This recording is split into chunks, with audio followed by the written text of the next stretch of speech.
안녕하세요. 건강지킴이 닥터 MBC 목서윤입니다. 안녕하세요. 김차동입니다. 질환에 관한 다양한 궁금증 여러분의 입장에서 꼼꼼하게 짚어드리겠습니다.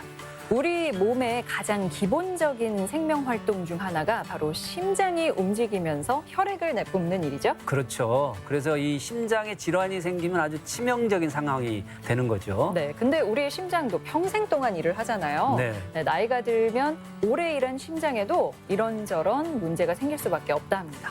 대표적인 게 이제 관상동맥 질환입니다. 이 관상동맥 질환이라는 이름은 좀 낯설 수 있지만 이게 심장과 관련해서는 꼭 기억을 해둬야 된대요. 네, 그래서 오늘 이 시간에는 익산병원 순환기내과 전승진 과장과 함께 관상동맥 질환에 대해서 자세히 알아보겠습니다. 신체 생명 활동의 중심, 심장. 심장을 둘러싼 혈관에 이상이 생기면 심장은 제 기능을 하지 못하고 다양한 문제를 일으키게 됩니다. 심장 돌연사를 일으키는 가장 큰 원인이 바로 관상동맥 질환인데요. 위험 요인을 알고 적극적으로 관리하면 심장 돌연사를 예방할 수 있습니다. 관상동맥 질환의 증상과 치료, 관리에 대해서 순환기내과 전문의 전승진 과장과 함께 자세하게 알아보겠습니다. 네, 과장님 안녕하세요. 안녕하세요. 네, 우선 우리가 그 관상동맥 질환에 대해서 자세히 이야기를 하기 전에 우리 심장의 기능과 역할에 대해서 설명해 주시겠어요? 예, 심장이라는 것은 이제 한순간도 쉬지 않고 계속 이렇게 박동을 하면서 혈액을 온몸에 구석구석 보내주는 아주 생명유지 펌프로서 이게 강력한 근육으로 되어 있습니다. 네. 근육으로 되어 있고요.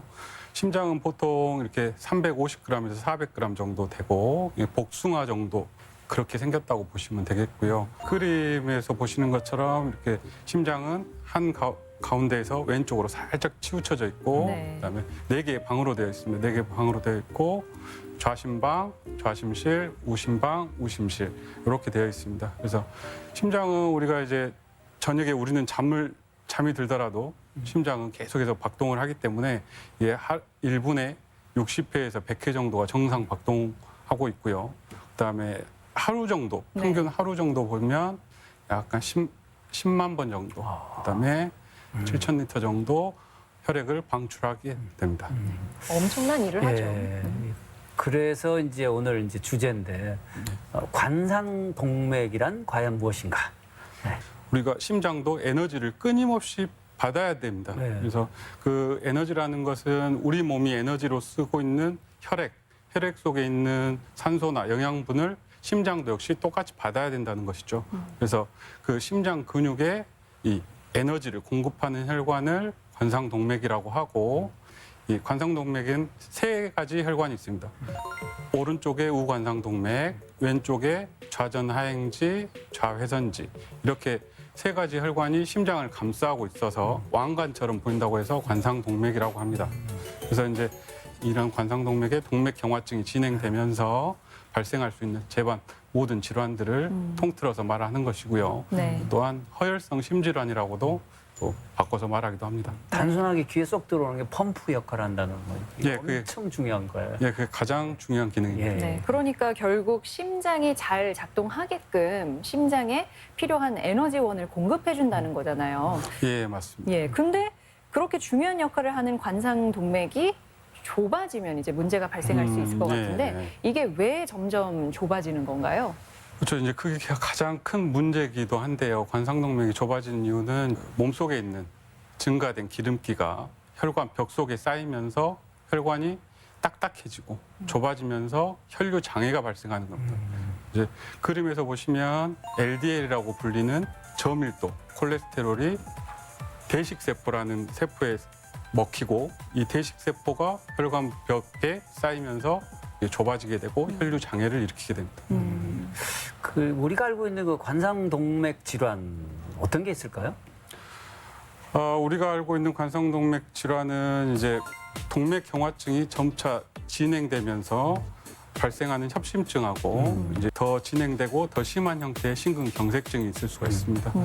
이제 협심증이라는 것은 심장 일시적인 빈혈 상태에 빠져 있다고 생각하시면 됩니다. 그래서 빈혈 상태일 뿐이지 죽지는 않은 것이죠. 그래서 심장의 기능은 보존이 되고 이 협심증 같은 경우에는 휴식을 취한다거나 이랬을 때 정상 기능으로 돌아올 수 있는 그런 상태고요. 심근경색이라는 것은 이제 아예 심장 근육이 죽어버린 상태로서 아예 기능이 없어져 버린 상태입니다. 그래서 이 심근경색이 발생을 하다 보면은 심장 근육이 죽어버렸기 때문에 이게 이제 급사에 이를 수 있거나 그다음에 이제 펌프 작용을 잘못하기 때문에 심장 기능이 떨어져서 점차 심부전, 심장 기능이 떨어지는 심부전으로 진행할 가능성이 높습니다. 네. 역시 그냥 단순하게 혈액 공급이 안 되는 상황에서 이루어지는 네. 것들이죠. 예. 그러니까 약간 뇌질환으로 비교하면 이게 뇌졸중이냐 아니면 뇌경색이냐 약간 요렇게 봐도 좀 비교가 될 수 있지 않을까 싶은데요. 비슷한 맥락입니다. 네, 네. 이게 뇌에서 생기면 뇌경색, 아. 심장에서 생기면 심근경색. 예. 그럼 결국 느껴지기에는 협심증이 심해지면 뭐 심근경색으로까지 발생할 수 있고 또 심근경색을 좀 더 중요하게 다뤄야 하겠다는 생각이 드는데 어떤가요? 심근경색 환자들 같은 경우에는 병원에 오기 전까지 다 합쳐서 보면 심근경색증 환자들은 한 30%가 사망에 이른다고 합니다. 그래서 병원에 오기 전에 반수가 이미 사망을 하시고요. 네. 또 병원에 도착해서 치료를 하시고도 퇴원 전에 그 한 15% 정도가 사망에 이르게 되고요. 그다음에 퇴원을 하셔도 퇴원하고 1년 뒤에 25명 중에 1명은 돌아가시고요. 그래서 굉장히 사망률이 높고 특히 65세만 따로 똑 띄워놓고 봤을 때는 3분의 1이 사망하시게 되고요. 그래서 이런 것들은 이제 우리나라가 식생활, 생활 문화들이 서구화되면서 동맥경화증이 많아지고 네. 증가되고 기술이 발전했기 때문에 심근경색 질환도 많이 발견하고 이렇게 해서 심근경색증 사망률이 굉장히 높아지고 있고요. 더 중요한 것은 이런 심근경색증 환자들의 나이대가 연령대가 점점 낮아지고 있다는 사실입니다. 그 협심증하고 심근경색이 갑자기 나타나는 질환인가요? 외상이나 이제 다른 혈관에 어떤 혈전이 붙어 있다가 갑자기 날라와서 관상동맥에 박혀서 발생하지 않는 한은 서서히 진행된다고 보시는 게 맞습니다. 동맥경화증이 서서히 진행되면서 이게 좁아지고 더 좁아지고 더 좁아지고 그러면서 이제 흉통 같은 증상들이 나타나고 그래서 이 흉통이 나타나고 더 진행을 하게 되면 혈관이 약해지게 됩니다. 약해지게 되고 그게 이제 터지게 되면 이제 섬유성 막이라고 하는데 그 섬유성 막이 터지게 되면 우리 몸속에서는 이 섬유성 막이 터진 곳을 고치려는 반응을 합니다. 그래서 이제 혈소판이라는 것들이 와서 이제 거기에 쌓여 있고 이제 고치려고 하는데 이게 고쳐지지 않고 혈관을 막아버리는 혈전이 생기게 됩니다. 네. 그래서 혈전이 생기게 되면 심근경색이 되고요. 그래서 동맥경화나 증상들은 서서히 진행이 되지만 증상은 갑작스럽게 나타날 수 있다. 증상은 이렇게 갑작. 네, 정리해 볼 수 있겠습니다. 네. 그러니까 이게 몸속에선 계속 진행되고 있지만 이 뇌가 몸으로 느끼는 증상은 갑자기 나타나기 때문에 뭐 우리가 뭐 좀 예고 없이 찾아온다 이렇게 느끼는 거잖아요. 그러면 평소에 좀 위험인자라고 볼 수 있는 것들이 있을까요? 고혈압, 당뇨, 이상 지질혈증, 그다음에 흡연, 뇌졸중이나 심장 질환을 가진 부모의 가족력, 그다음에 비만, 운동 부족, 스트레스 네. 이런 것들이 있는데요. 그 중에서 가장 중요한 건 네 가지를 꼽으라고 한다면 혈압, 당뇨, 그다음에 이상 지질혈증, 그다음에 흡연입니다. 그래서 그 전조 증세를 좀 미리 좀 잘 파악을 해야 될 것 같습니다. 뭐 어떤 것들이 있을까요? 사실 이제 심근경색이나 협심증 같은 경우에는 전조 증상이라고 하는 것은 따로 없고요. 흉통이 이제 30분 이상 지속이 된다. 흉통이라면 이제 가슴의 통증. 예, 가슴의 통증. 이제 가슴 통증이 이제 윗가슴이든 중간 가슴이든 이제 왼쪽이든 오른쪽이든 이런 어떤 흉통이 있다. 그렇다고 한다면 이 흉통이 30분 이상 지속된다.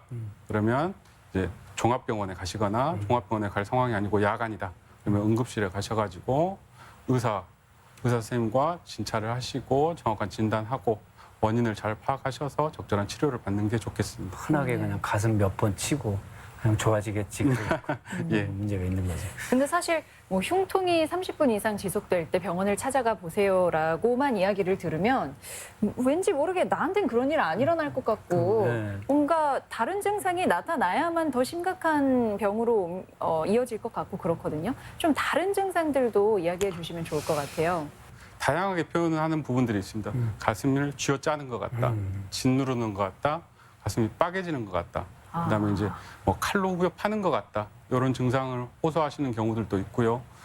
이제 심근경색 같은 경우에는 이제 흉통들이 안정을 취해도 호전되지를 않습니다. 하지만은 이제 협심증 같은 경우는 혈관이 완전히 막혀 있지 않기 때문에 네. 안정을 취하면 수분 내로 좋아지는 경향을 띠고 있고요. 그다음에 구역감, 네, 구토, 그다음에 식은땀. 식은땀이 뭐 이렇게 막 난다고 표현하시기도 하고요. 이 팔부터 팔, 어깨, 목, 턱까지 이제 방사통이 나타나기도 합니다. 근데 이제 정말 주의해야 될 게 연세가 많으신 분이나 당뇨, 그다음에 운동을 좀 열심히 하셨던 분, 심하게 운동을 하셨던 분, 이런 분들은 이제 전형 심근경색증이 있어서 전형적인 흉통이 나타나지 않을 수도 있습니다. 그렇군요. 지금 협심증, 심근경색 이게 다 이제 관상동맥이 원인이잖아요. 예, 예. 다른 또 질환들은 없을까요? 협심증하고 또 심근경색 말고 관상동맥으로 인해서. 예, 관상동맥이 좁아지지 않고 발생할 수 있는 관상동맥 질환이 있습니다. 이제 대표적으로 두 가지 정도 있는데요. 이제 첫 번째로 이제 변이형 협심증이라는 것. 이제 관상동맥을 보면 좁아진 부분이 없이 깨끗합니다. 다만 이런 변이형 협심증 환자에서 관상동맥은 약물, 술, 추위 등의 자극 요인이 있으면 아주 심한 형태로 좁아지게 됩니다. 네. 그래서 이제 흉통을 유발하게 되고요. 이 질환에서 중요한 것은 이런 유발 요인, 약물이나 술이나 추위 같은 것들을 이렇게 노출시키지 않는 그런 것이 제일 중요하게 되겠고요. 두 번째로는 이제 심근교라는 질환이 있습니다. 심장의 근육 위에 관상동맥이 붙어 있어야 되는데요. 이 관상동맥이 심장 근육 사이로 지나가게 되면서 이 심장이 이렇게 수축하게 될 때 이게 같이 맞물려서 혈관도 수축하게 되거든요. 그래서 이완할 때는 정상 혈관하고 똑같은데 수축하게 되면 좁아져 버려서 아주 심한 통증을 호소하게 됩니다. 그래서 이 질환 같은 경우에는 혈관을 덜 좁아지게 하는 약물을 써서 유지하는 그런 치료법을 쓰게 됩니다. 그러면 약물 외에도 뭐 다른 치료법이 있나요? 현재는 이 관상동맥 질환이 있다 그러면은 스텐트를 삽입하거나 풍선을 넣어서 이런 좁아져 있는 관상동맥을 넓힌다던가 하는 이런 기술이 이제 발전을 했는데요. 예전에는 이런 기술이 나오지 않았었기 때문에 심장이 막혀 있다, 혈관이 막혀 있다 그러면은 이 혈관을 막혀 있는 부위를 우회해서 멀쩡한 부분끼리 이어서 우회로를 만들어주는 수술을 했었습니다. 그리고 또 이제 심근경색증 환자 같은 경우에는 관상동맥을 막고 있는 혈전을 녹이는 약물을 써서 치료를 했었습니다. 그래서 이제 지금 현재는 시술을 할 것이냐, 수술을 할 것이냐가 어떤 선택지가 있을 수가 있는데요. 이런 부분은 이제 환자의 상태나 혈관의 상태를 파악하고 수술과 시술의 각각의 장단점을 종합적으로 판단해서 이렇게 시술이나 수술을 결정하고 있습니다. 모든 질환이 뭐 다 그렇지만 예방이 중요하잖아요. 예, 네. 그렇습니다. 어떤 예방법이 있을까요? 예방을 하기 위해서는 말 그대로 위험인자를 거꾸로 위험인자를 없애는 방향으로 이제 생각을 하시면 됩니다. 가장 중요한 게 이제 고혈압, 당뇨, 이상 지질혈증 이런 것들이 있는지 본인이 가지고 있는지 확인하시고 이제 있다고 한다면 치료를 하시고 또 이제 생활하다 보면 이야기를 하다 보면 스트레스가 만병의 근원이라고 하지 않습니까? 네. 그래서 스트레스 관리하시는 게 제일 중요합니다. 운동 잠깐 말씀하셨는데 어떤 운동이 좋을까요? 이제 유산소 운동 위주로 하는 게 제일 좋고요. 자, 본인한테 편한 운동을 신으시고 이제 식후 1시간 뒤가 좋습니다. 너무 빈속이거나 너무 과식한 후에 하시면 안 되겠고요. 그다음에 너무 더워도 안 되고 너무 추워도 안 되고 본인 컨디션이 제일 좋은 때 그때 운동을 해주시면 되고요. 이제 운동 시작 전에는 항상 스트레칭으로 이제 준비 운동하시고 마지막에는 이제 마무리 정리 운동 스트레칭으로 해주시고. 저는 좀 궁금한 게 예방법에는 그 위험인자들을 없애주는 게 중요하다고 하셨잖아요. 예. 근데 그 심근경색을 일으키는 가장 중요한 위험인자 4가지를 말씀해 주셨는데 그걸 한 가지에 해당하는 거하고 뭐 1개 이상 해당하는 거하고 발병률에 있어서 차이가 있을까요? 중요한 질문이시고 너무 전문적인 질문이신데요. 여러 위험 인자를 가지고 이 위험도를 평가를 하거든요. 이 위험도를 평가를 해서 위험 인자 중에서 많이 있으면 많이 있을수록 안 좋다고 생각하시면 됩니다. 혹시라도 그냥 뭐 평소처럼 이렇게 운동을 진행하고 있는데 약간 몸에 이상을 느껴요. 그러면 좀 주의해야 할 상황이 어떤 증상이 나타날 때일까요? 운동을 이렇게 멈췄다거나 잠깐 쉬고 있는데 흉통이 나온다거나 이렇게 짧은 호흡이 계속된다거나 어지럼증이 생긴다거나 구역구토 같은 게 생긴다거나 아니면 이전 운동하고는 다르게 피로감이 굉장히 더 심하게 온다거나 그다음에 역시 마찬가지로 방사통, 가슴 흉통이나 방사통 등이 이렇게 생긴다거나 하면은 운동을 잠깐 멈추시는 게 좋고요. 근데 운동을 잠깐 멈췄다가 다시 운동을 시작했는데 같은 증상이 나온다. 그러면 본인 담당하고 있는 주치의와 상담을 해보시는 게 좋습니다. 음식 관련해서 뭐 주의해야 될 거 없을까요? 첫 번째로 할 것이 과식하지 않게 정상 체중을 유지할 수 있게 과식하지 않는 것이 좋겠고요. 그다음에 야채 같은 것들은 충분히 섭취하는 게 좋겠습니다. 야채에는 이제 섬유소가 풍부하게 들어있어서 이런 이상 지질혈증이나 이런데 치료나 예방에 굉장히 도움이 되고요. 트랜스 지방이나 뭐 이런 포화 지방 같은 것들은 되도록 섭취를 하는데 좀 제한을 두시는 게 좋고요. 콜레스테롤 같은 경우는 200mg 이하로 드시는 게 좋습니다. 그리고 칼슘은 복용해 주는 게 좋은데요. 칼슘은 우유나 뼈채 먹는 생선, 뭐 두부 이런 것들을 하루에 한 번 이상 드시는 게 좋습니다. 그리고 궁금한 부분일 수도 있는데요. 네. 술 같은 경우는 이제 적정량만 드시고 이제 과도한 카페인은 좀 자제하는 게 좋습니다. 아마 이 질문도 많이 받으실 것 같아요. 아, 저는 그러면 협심증이 좀 있는데 네. 고기는 먹으면 안 되는 건가요? 예, 이 질문도 많이 받는데요. 이 질문의 결론부터 말씀드리면 고기는 꼭 드셔야 됩니다. 아. 고기는 다행이다. 꼭 드셔야 되는 게 이제 단백질하고 이제 적당한 기름기는 우리 몸의 세포를 생성하거나 형성하는데 재생하는데 굉장히 큰 도움을 주고 있습니다. 그래서 고기를 드실 때 그 기름기는 웬만하면 제거를 하시고 살코기만 좀 드시고 그래서 동물성 식품들에는 이런 콜레스테롤이나 포화지방산 이런 것들이 많기 때문에 드실 때 좀 주의하셔야 됩니다. 그리고 이제 음식을 하실 때 이렇게 기름에 튀기거나 부친 거 저도 굉장히 좋아하고 맛있는데요. 이렇게 하시면 안 되고 삶거나 이렇게 굽거나 이렇게 해서 드셔야 되겠습니다. 아까 술 잠깐 음주량 예, 예. 적당량이라는 게 어느 정도고 과음이 왜 안 좋은 건지요? 이제 술이라는 게 적당량이라는 게 이제 보시면 맥주 한 잔, 아, 소주 한 잔, 와인 두 잔. 이게 총 4잔이 아닙니다. 맥주를 먹는다 그러면 맥주 한 잔 정도, 소주를 먹는다 그러면 소주 한 잔 하루에 네. 그렇게 되는 거고요. 그게 이제 술을 드시면 우리가 몸에 이로운 콜레스테롤이라고 하는 고밀도 콜레스테롤이 높아집니다. 그래서 도움이 되고요. 더군다나 혈액순환에 도움이 되긴 하는데 이게 이제 과량으로 섭취를 하게 되시면 심장이 오히려 힘을 잃어버립니다. 힘을 잃어버리게 되고 그다음에 맥박도 불규칙하게 뛰게 되고 그다음에 오히려 중성지방이란 것들이 높여버리거든요. 이렇게 높여버리게 되면 오히려 동맥 경화가 촉진되는 상황이 돼버립니다. 그리고 앞서 설명드렸던 그 변이형 협심증에서 술이 원인인자라고 말씀드렸지 않습니까? 그래서 그렇게 혈관이 예민하신 분들은 술은 드시면 안 되겠습니다. 네. 맥주 한 잔, 소주 한 잔은 그냥 뭐 냄새만 맡는 거지 뭐. 그런가요?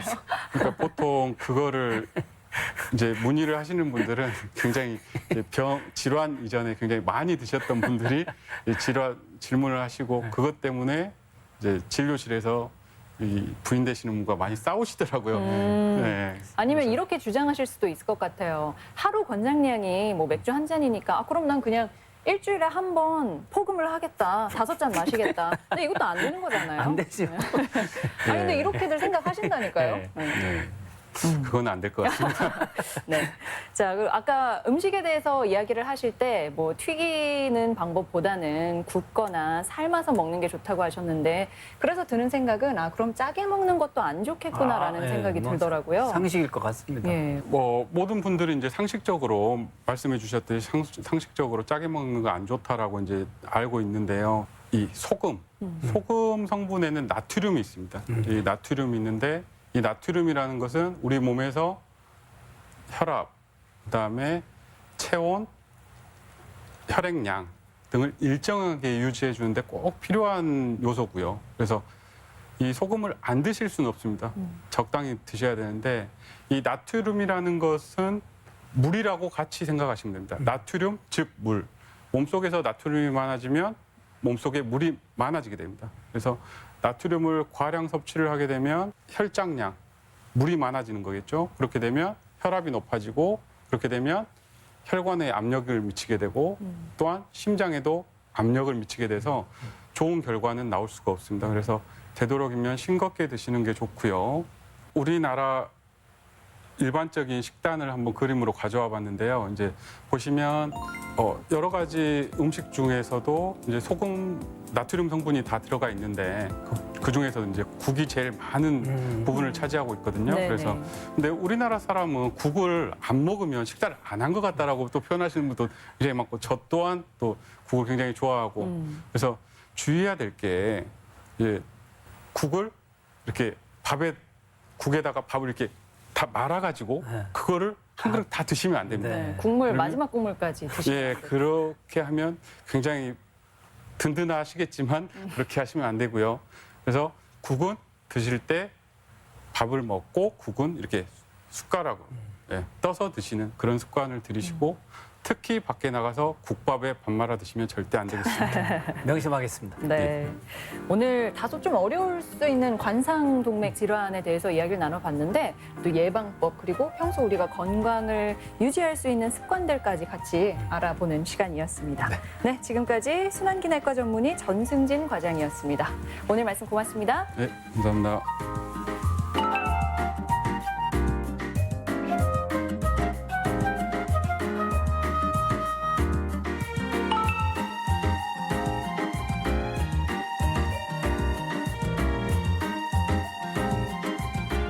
안경 쓰시는 분들은 마스크 착용이 더 불편하잖아요. 예. 네, 그래서 최근엔 렌즈로 바꾸는 분들이 많이 늘었다 합니다. 원래도 그 여름철에는 렌즈 부작용이 많이 생기잖아요. 네. 예.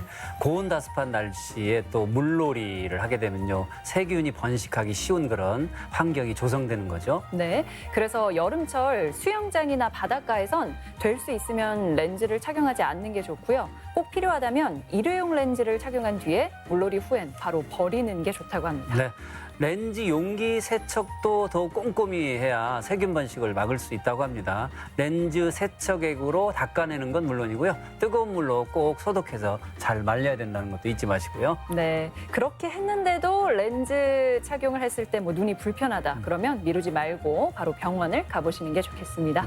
여러분의 건강과 관련해 궁금증이 있다면 전주 MBC 홈페이지에 들어오셔서 글 남겨주시면 됩니다. 네, 오늘 알아본 관상동맥 질환과 관련해 더 알고 싶은 경우 또 다른 질환에 관한 궁금증이 있으셔도 좋습니다. 전주 MBC 닥터 MBC가 여러분의 궁금증 풀어드리겠습니다. 네, 관심 있는 여러분의 많은 시청 바랍니다. 네, 저희가 준비한 소식은 여기까지입니다. 저희는 다음에 다시 인사드리겠습니다. 고맙습니다.